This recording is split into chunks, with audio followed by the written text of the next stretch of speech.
الحمد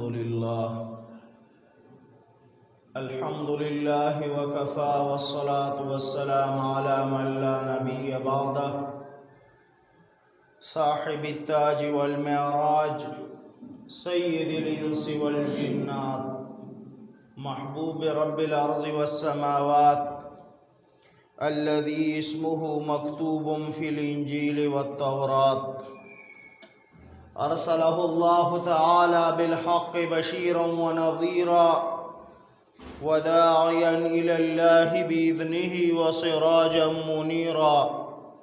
أما بعد فأعوذ بالله من الشيطان الرجيم. بسم الله الرحمن الرحيم. إنما يأمر مساجد الله من آمن بالله واليوم الآخر وأقام الصلاة. آمنت بالله صدق الله العظيم وصدق رسوله النبي الكريم ونحن على ذلك لمن الشاهدين والشاكرين والحمد لله رب العالمين. اللهم صل على محمد النبي الأمي وعلى آله وسلم تسليما كثيرا كثيرا. اما بعد،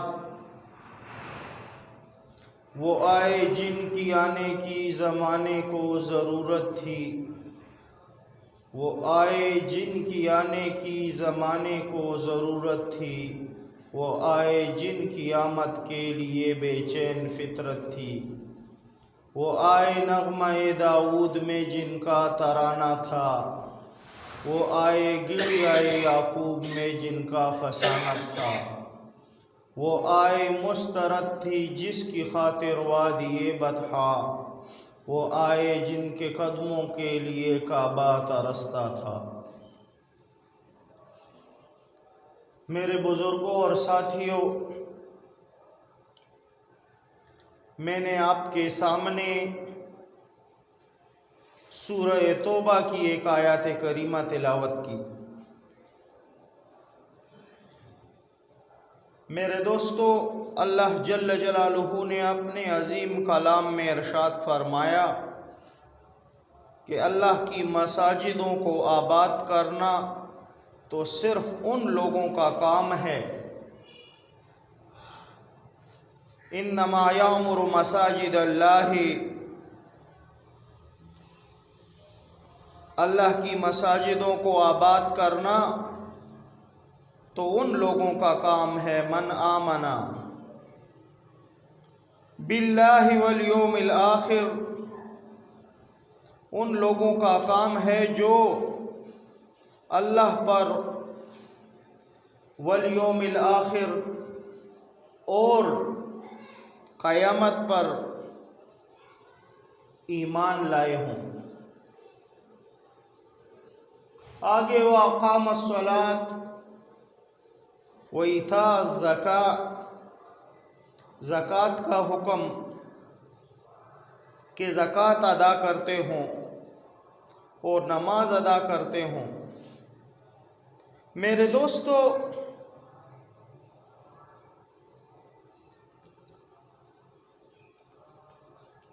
سوائے اللہ جل جلالہ کے ان مومنوں کی خصلت ہوگی کہ وَلَمْ يَخْشَ إِلَّا اللَّهُ، اللہ کے سوا کسی اور سے نہ ڈرے.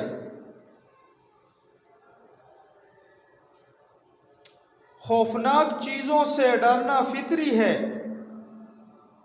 ہر ہوش مند کا فطرتاً ہولناک چیزوں سے کم و بیش بغیر ارادہ اختیار کے ڈرنا ضروری ہے. اس لیے آیات کی یہ مراد ہے کہ دین کے معاملے میں وہ اللہ کے سوا کسی سے نہیں ڈرتے اور کسی کے خوف سے اللہ کے حکم کی پابندی نہیں چھوڑتے.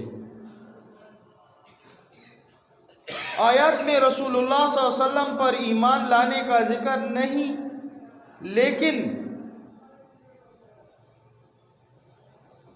مفسرین حضرات لکھتے ہیں کیونکہ اللہ پر صحیح ایمان رسول اللہ صلی اللہ علیہ وسلم پر ایمان لانے کے بغیر ممکن ہی نہیں ہو سکتا۔ اللہ پر تمہارا ایمان تب صحیح ہوگا جب رسول اللہ صلی اللہ علیہ وآلہ وسلم پر ایمان لاؤ گے۔ رسول اللہ صلی اللہ علیہ وسلم کے ذریعے سے اللہ پر صحیح ایمان کی تعلیم ملتی ہے انسان کو۔ چونکہ اہل ایمان ہی علمی اور عملی کمالات کا مجموعہ ہوتے ہیں، اس لیے مساجد کی آباد کاری کو انہی کے لیے مخصوص کر دیا گیا ہے۔ وفد عبد القیس کے واقعے میں حضرت ابن عباس رضی اللہ تعالیٰ عنہ کی ایک روایت صحیحین سے ایک منقول ہے، بخاری مسلم کی کتابوں میں، کہ رسول اللہ صلی اللہ علیہ وسلم نے فرمایا صحابہ سے، کیا تم جانتے ہو کہ اللہ واحد پر ایمان لانے کی کیا حقیقت ہے؟ اللہ واحد پر ایمان لانے کی کیا حقیقت ہے؟ تو حاضرین نے جواب دیا، اللہ اور اس کا رسول بہتر جانتا ہے۔ رسول اللہ صلی اللہ علیہ وآلہ وسلم نے فرمایا، لا الہ الا اللہ محمد الرسول اللہ صلی اللہ علیہ وآلہ وسلم کی شہادت، اس کی گواہی دینا۔ امارات مساجد سے اس جگہ مراد ہے ہمیشہ عبادت، ذکر الہی، علم، قرآن کی تعلیم سے مساجد کو آباد رکھنا۔ اور ابو سعید خدری رضی اللہ تعالیٰ عنہ ایک روایت کے راوی ہیں، فرماتے ہیں کہ رسول اللہ صلی اللہ علیہ وآلہ وسلم نے فرمایا کہ جب تم ایک شخص کو دیکھو کہ وہ مسجد کا عادی ہے، نماز کا پابند ہے، مسجد کا عادی ہے، سب کام چھوڑ کر وہ مسجد آتا ہے، تو فرمایا کہ اس کے لیے مومن ہونے کی، ایمان کی شہادت دو اس کے لیے، ایمان کی گواہی دو اس کے لیے، جو 5 وقت کا پابند ہو، نمازی ہو۔ ایک دوسری روایت میں ہے، حضرت ابو ہریرہ رضی اللہ تعالیٰ عنہ سے روایت ہے کہ رسول اللہ صلی اللہ علیہ وآلہ وسلم نے فرمایا، جو شخص صبح و شام مسجد کو جاتا ہے تو جتنی مرتبہ بھی جائے، اللہ جل جلالہ ہر مرتبہ جانے کے بدلے میں اس کے لیے جنت میں ایک مکان تیار کرتے ہیں۔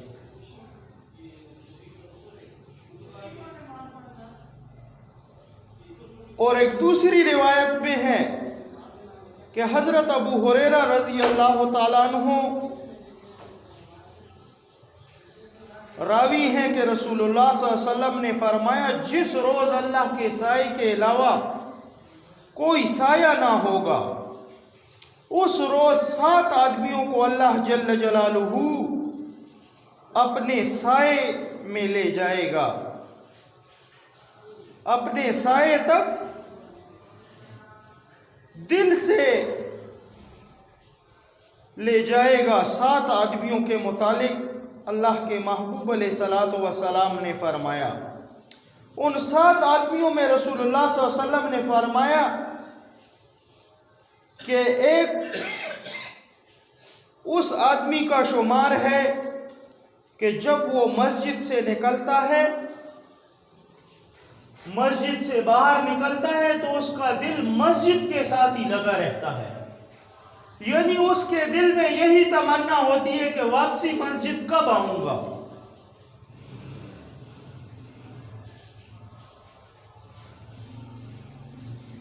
واپسی مسجد کب آؤں گا، اس کی یہی تمنا رہتی ہے۔ اور ایک دوسری روایت ہے حضرت سلمان فارسی رضی اللہ تعالیٰ عنہ سے کہ رسول اللہ صلی اللہ علیہ وآلہ وسلم نے فرمایا، جو شخص گھر میں اچھی طرح وضو کرنے کے بعد مسجد کو جاتا ہے تو وہ اللہ جل جلالہ کے ساتھ ملاقات کرنے کے لیے آتا ہے، اللہ جل جلالہ کے ساتھ ملاقات کرنے کے لیے آتا ہے، اور فرمایا وہ اللہ جل جلالہ کا مہمان ہے، اور فرمایا مہمان کے لیے یہ لازم ہوتا ہے کہ میزبان اس کی مہمان نوازی کرے، تو فرمایا ایسے ہی اجر اللہ جل جلالہ اس شخص کو عطا فرماتا ہے کہ وہ اللہ کا مہمان ہوتا ہے، وہ شخص جو مسجد میں آتا ہے۔ اندازہ لگاؤ۔ اور ایک روایت میں آتا ہے کہ زمین پر سب سے زیادہ اللہ جل جلالہ کی پسندیدہ جگہیں کون سی ہیں؟ وہ ہے مساجد۔ زمین پر سب سے زیادہ اللہ جل جلالہ کی پسندیدہ جگہیں کون سی ہیں؟ وہ ہے مساجد۔ اور سب سے ناپسند جگہیں جو ہیں وہ ہیں بازار، وہ ہیں بازار۔ میرے دوستو، اور ایک روایت میں یہ بھی ہے کہ جتنی مساجد ہیں یہ قیامت میں اٹھا لی جائیں گی اور جنت میں ایسے چلی جائیں گی، یہ جنت کا حصہ ہوں گی یہ مساجد۔ اندازہ لگاؤ، یہ جنت کا حصہ ہوں گی مساجد۔ لیکن آج بڑے عرصے کے بعد پھر یہ بات میرے دماغ میں آئی کہ لازمی اس آیات کریمہ پر گفتگو کرنی چاہیے کہ ہمارے اس معاشرے کے لوگ مسجد کے آداب کو بھول جاتے ہیں، مسجد کے آداب کو بھول جاتے ہیں۔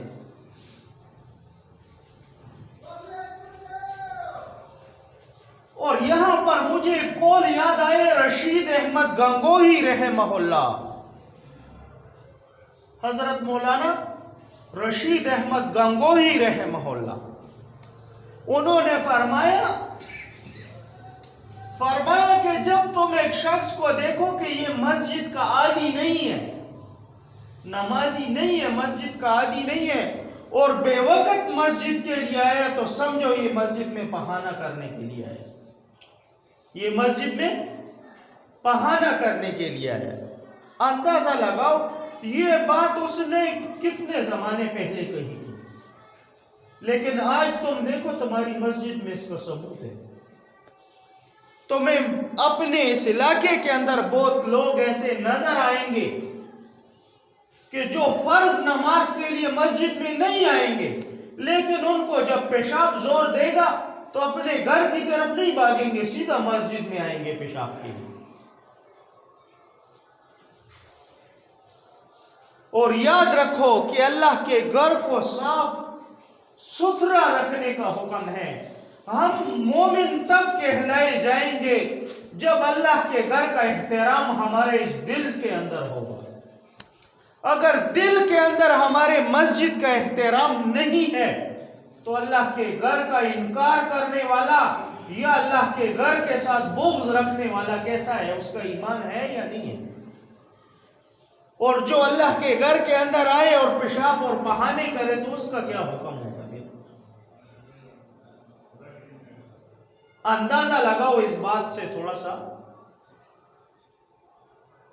یہ نازک سی باتیں ہیں، لیکن اللہ جل جلالہ نے اسی وجہ سے سورہ توبہ میں اس آیات کریمہ کو نازل فرمایا اور فرمایا کہ اللہ کے نیک لوگ مومن بندے کون ہیں؟ وہ لوگ ہیں جو مساجد کو آباد کرتے ہیں، جو مساجد کو آباد کرتے ہیں۔ اب یہاں سے پھر اس جملے کا جواب اللہ جل جلالہ نے خود ہی دیا، وَإِقَامَ الصَّلَاةِ، کون سے؟ جو نماز ادا کرتے ہیں۔ آباد کرنے سے مراد یہ نہیں ہے کہ تم چائنا ٹائلیں لگاؤ اور 6 چھت کی مسجد بنا دو، 6 پوشن مسجد کے بنا دو، اور 6 پوشنوں میں دیکھو تو 1 نمازی ہو یا 2 نمازی ہو۔ تو یہاں پر اس آیات کریمہ سے یہ مراد نہیں ہے۔ آیات کریمہ سے مراد اللہ جل جلالہ نے خود فرما دیا وَإِقَامُ الصَّلَاةِ، نماز ادا کرنے سے۔ مومن کون ہے؟ جو نماز ادا کرے گا، اللہ کے گھر کو آباد کرے گا، اللہ کے گھر کو آباد کرے گا۔ اور پھر یہ چیزیں اس کے ساتھ لگی ہوئی ہیں کہ اللہ کے گھر کی صفائی ستھرائی کا خیال رکھے گا، اللہ کے گھر کی صفائی ستھرائی کا خیال رکھے گا۔ یہ مؤذن کے لیے معاشرے میں فرض نہیں ہے۔ ہمارے اس ملک میں جب تاریخ سے آپ دیکھیں، جب ہندوستان اور پاکستان ایک تھے، تب بھی لوگوں کا معاشرے کے اندر یہی دماغ تھا کہ جو مؤذن ہوگا اس کو تنخواہ دیں گے، بس وہی مسجد صاف کرے گا۔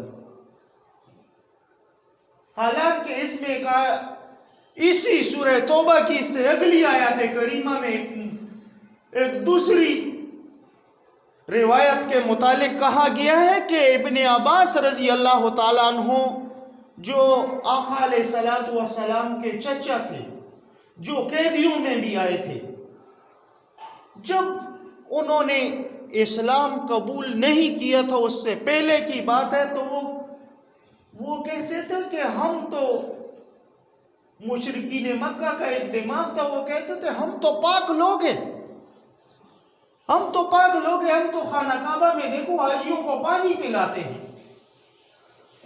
ہم لوگ حاجیوں کو پانی پلاتے ہیں، حاجیوں کی خدمت کرتے ہیں۔ دوسرا کہنے لگا ہم تو دیکھو یہاں پر جھاڑو لگاتے ہیں، یہاں کے متولی ہیں۔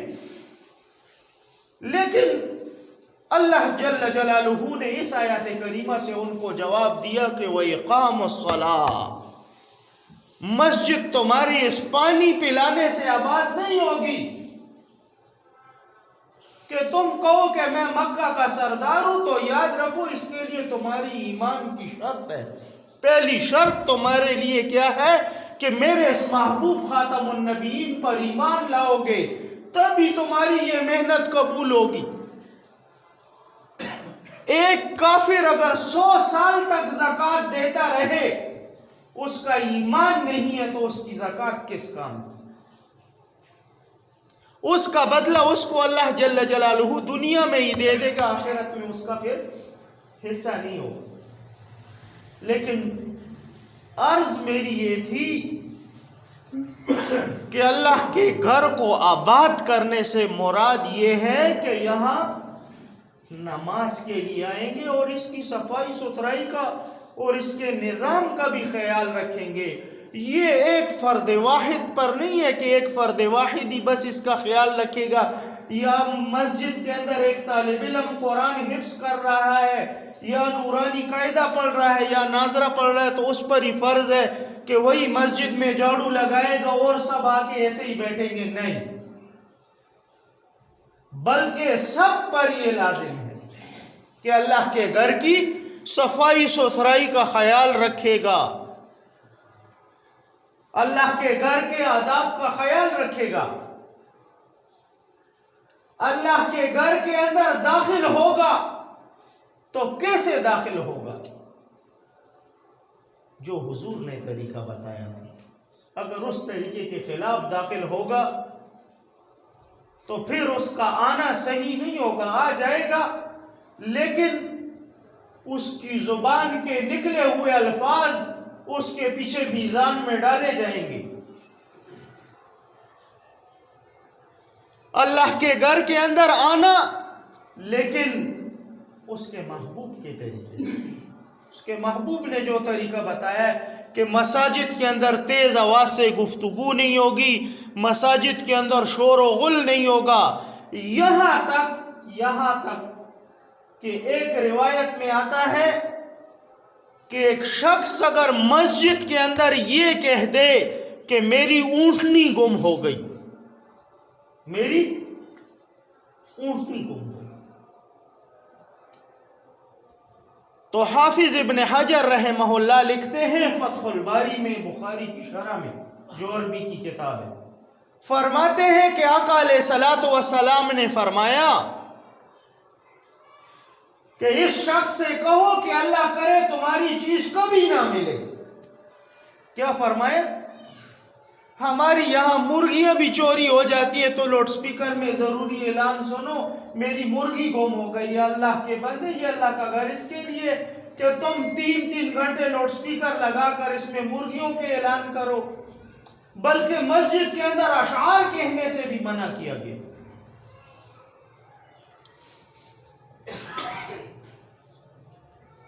کسی کی چیز کوئی گم ہو اور اس کا اعلان بھی جائز نہیں ہے لاؤڈ سپیکر کے لیے. اگر وہ مسجد کے اندر گھومتا پھرے کہ اعلان کرے کہ میری یہ چیز، میری یہ چیز، تو آقا نے کیا فرمایا؟ آقا علیہ الصلوۃ والسلام نے کہ تم کہو کہ نہ ملے تمہیں یہ چیز، یہ اونٹنی تمہیں نہ ملے. اندازہ لگاؤ، ایسے فرمایا آقا علیہ الصلوۃ والسلام.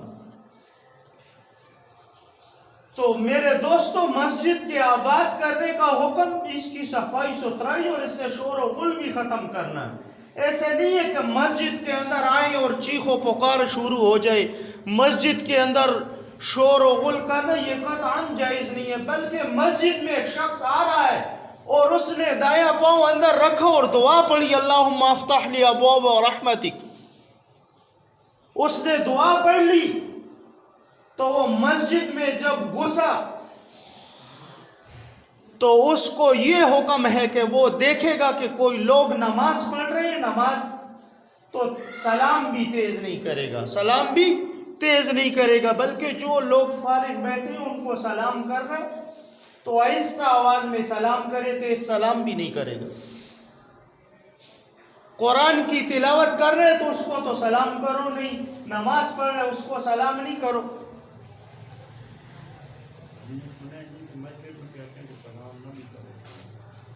وہ حکم اس جگہ پر ہے کہ اگر مثال کے طور پہ ایک شخص نماز پڑھ رہے، اگر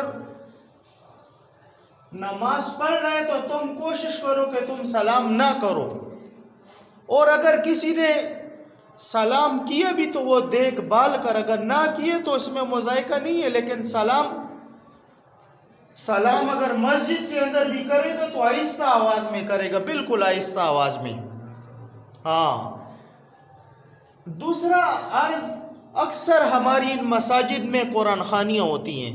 آپ لوگ دیکھتے ہو جب ہماری یہ مساجد پی سی ہوٹل بنے ہوتے ہیں، جب یہاں قرآن خوانی ہوتی ہے اور پھر یہاں وہ ختم ہوتے ہیں اور اس مسجد کا ادب احترام سب کچھ چلا جاتا ہے. بلکہ اس وقت میں میرے خیال سے جو فرشتے ہوں گے وہ بھی چلے جائیں گے. وجہ کیا ہے؟ ایک تو اس کی بنیادی بات یہ تھی کہ امام اگر یہاں بیٹھا ہوا ہے محراب میں اور سپارے تقسیم کر رہے، کسی کو سپارے دے رہے یا قرآن کی تلاوت کر رہے، تو تم اکثر لوگ آتے ہو قرآن کی تلاوت کرنے والے کو سلام کرتے ہیں. یہ بچہ ہے نوجوان، اس کے لیے خصوصی سب دل سے دعا کرو کہ اللہ پاک اس کو صحت یابی عطا فرمائے. عرض میری یہ تھی کہ مسجد کے اندر پھر یہ جو پی سی ہوٹل ہمارے بنے ہوتے ہیں یہ قطعاً صحیح نہیں ہے. پچھلے دنوں ایک شخص نے مجھ سے بہت زیادہ بحث کی قبرستان میں، جہاں پر قرآن خوانی ہوئی تو اسی جگہ پر بیٹھ گئے چائے پینے کے لیے. تو اس کو میں نے کہا حضرت سامنے جنازہ گاہ ہے، ہمارے گاؤں کا یہ طریقہ ہے کہ لوگ جنازہ گاہ میں بیٹھ جاتے ہیں اور وہاں پر چائے پیتے ہیں، اور یہ گاؤں کا ایک طریقہ ہے. تو اس نے مجھے جواب میں کہا کیا ہمارے بڑے غلط تھے؟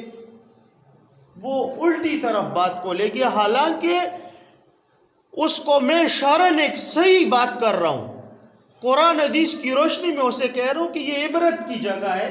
اس نیت سے تمہیں نہیں کہہ رہا کہ ثواب ہے یا گناہ ہے، تمہیں میں یہ کہہ رہا ہوں کہ یہاں تم نے تلاوت کی، میرے بھائی ایک طرف ہو جاؤ وہاں پر چائے پیو. تو اس نے کہا میرے بڑے کیا غلط تھے؟ حالانکہ غلطی انسان سے خود ہوتی ہے اور وہ دادا اور باپ کی طرف منسوب کر دیتا ہے اپنے. غلطی تم نے کی ہے، تمہارے دادا نے تو یہ کام نہیں کیا تھا، تمہارے پردادا نے تو یہ کام نہیں کیا تھا. تم غلطی اپنی اور منسوب اپنے باپ دادا کی طرف کر دی. تمہارے باپ دادا کا ہمارے دل میں احترام ہے. تمہارے باپ دادا نے کبھی قبرستان میں بیٹھ کر چائے نہیں پی ہوگی، بلکہ وہ گیا ہوگا یا جنازہ گاہ میں پی ہوگی، یا جو مہمان آئے ہوں گے اس نے اپنے حجرے میں ان کو کھلایا پلایا ہوگا.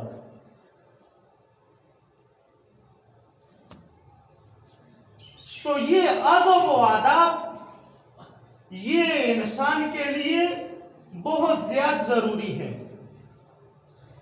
ہمارا یہ دین سب ادب ہے. اگر شریعت کے دائرے میں ہم چلیں گے تو اللہ کی قسم یہ ہماری مساجد جو ہے یہ ایسی بھر جائیں گی کہ یہاں پر نمازیوں کے لیے جگہ نہیں ہوگی مسجد میں.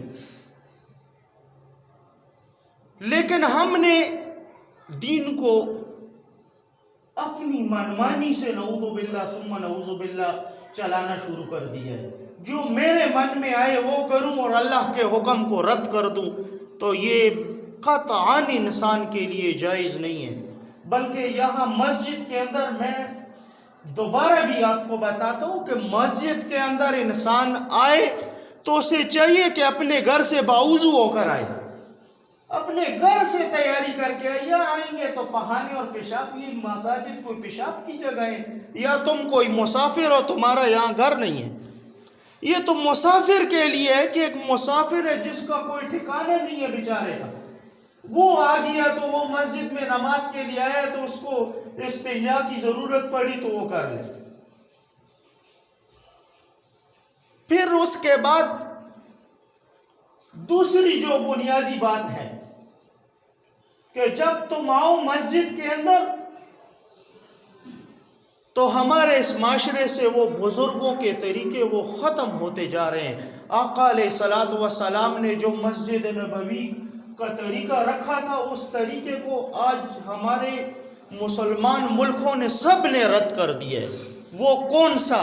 وہ یہ تھا کہ آقا علیہ الصلوۃ والسلام تحیۃ المسجد جو 2 رکعت نماز ادا کرنی ہوتی تھی، آج ہمارے بہت معاشرے میں کم لوگ ہیں، معاشرے کے اندر بہت کم لوگ ہیں جو تحیۃ المسجد پڑھتے ہیں، بہت ہی کم لوگ ہیں. پھر دوسری یہ کہ مسجد میں آنا اور اس آنے کے متعلق آقا علیہ الصلوۃ والسلام نے اس کی فضیلت کیا بتائی ہے. تو فرمایا مومن کا دل مسجد کے ساتھ لگا رہتا ہے. مومن کا دل مسجد کے ساتھ لگا رہتا ہے. مومن وہ ہوگا جس کا دل مسجد کے ساتھ لگا رہے گا، اسے سینٹرل جیل نظر نہیں آئے گی مسجد. ہم جب سلام پھیرتے ہیں نا تو نعوذ باللہ ثم نعوذ باللہ جو مسنون کلمات ہیں وہ بھی لوگ نہیں پڑھتے، بھاگ جاتے ہیں. جو حدیث مبارکہ میں مسنون کلمات آئے نا فرض نماز کے بعد وہ بھی ہم لوگ نہیں پڑھتے، سلام پھیرتے اور سیدھا بھاگتے ہیں. اور پھر اگر جمعے کا دن ہو تو جمعے کا دن ہماری پوری گھڑی پر نظر ہوتی ہے، 1 سیکنڈ اوپر ہو گیا. اللہ کے بندو اپنا دل اللہ کے گھر کے ساتھ لگاؤ، تبھی ہماری دعائیں قبول ہوں گی. ہماری یہ دعائیں کیوں قبول نہیں ہوتی؟ ہم نے پہلی بات مسجد کے آداب کو چھوڑ دی ہے. پہلی بات پانی کی موٹر بند کر دیں.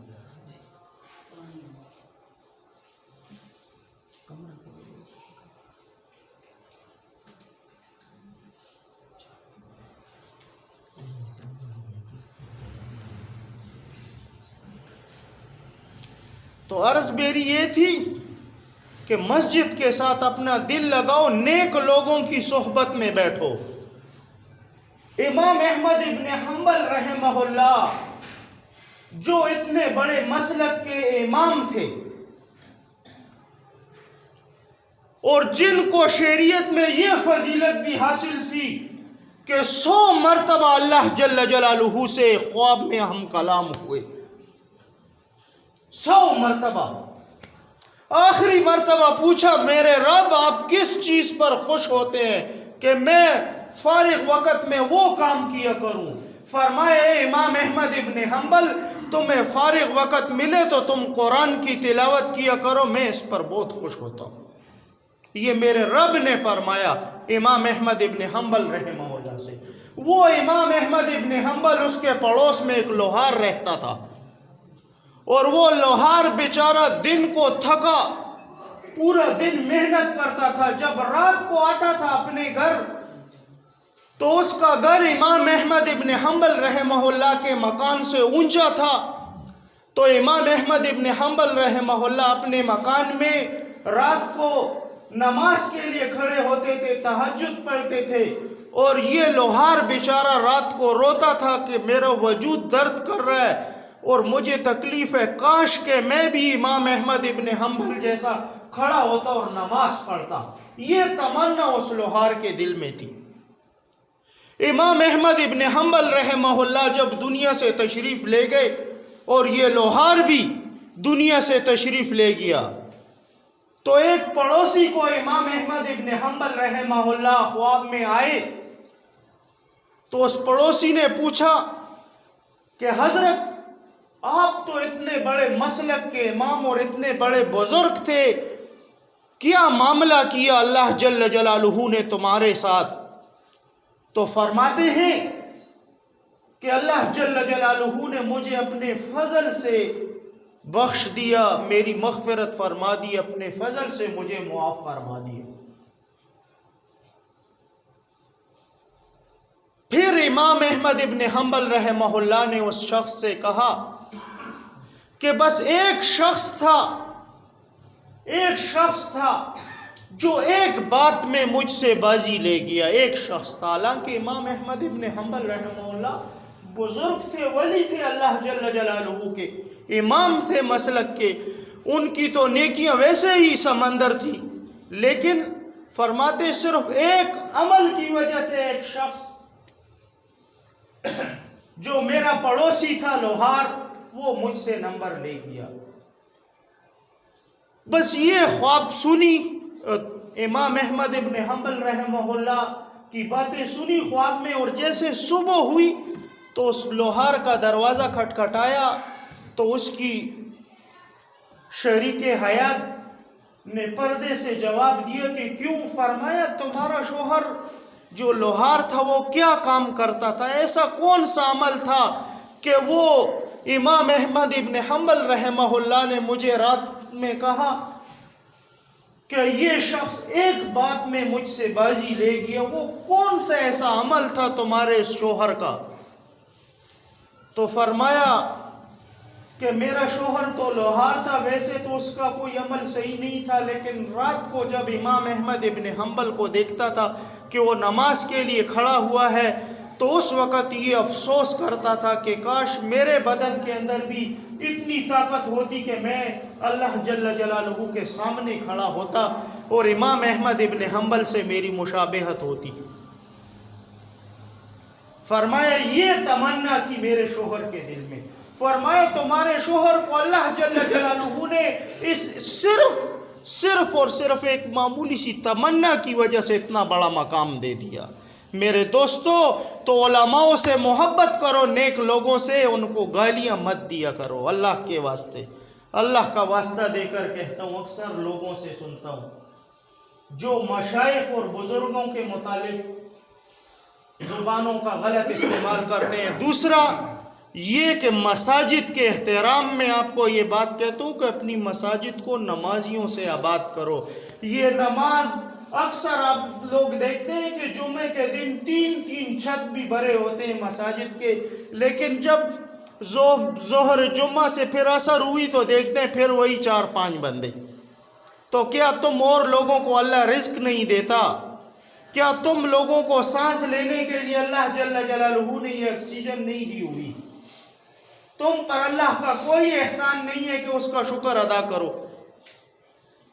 کتنے ماشاءاللہ نوجوان بیٹھے ہوں گے، لیکن صبح کے وقت دیکھو گے تو صرف بوڑھے بیٹھے ہوں گے صف میں، نوجوان الٹے سوئے پڑے ہوں گے، رات کو نیٹ دیکھ کر اور انڈیا کی فلمیں دیکھ کر رات کو الٹے سوئے ہوتے ہیں۔ تو آخر ہمارا کیا بنے گا؟ ہم بھی کہیں کہ ہماری دعائیں قبول نہیں ہوتی۔ کتنے ہیں ہاتھ اٹھاؤ جنہوں نے فجر کی جماعت کے ساتھ نماز پڑھی ہے؟ بہت کم ہیں۔ کیا ان اوروں کو اللہ رزق نہیں دیتا؟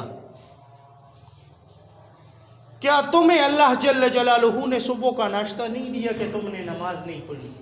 ورنہ تم اپنے باپ کے ساتھ تو ایسا کرو، اس کی ایک نہ مانو، دوسری نہ مانو، تھوڑا سا چوتھے دن تمہیں کہے گا میں نے تمہیں آگ کر دیے، نکلو یہاں سے۔ لیکن میرا رب اپنے بندے کے ساتھ کیسی محبت کرتا ہے۔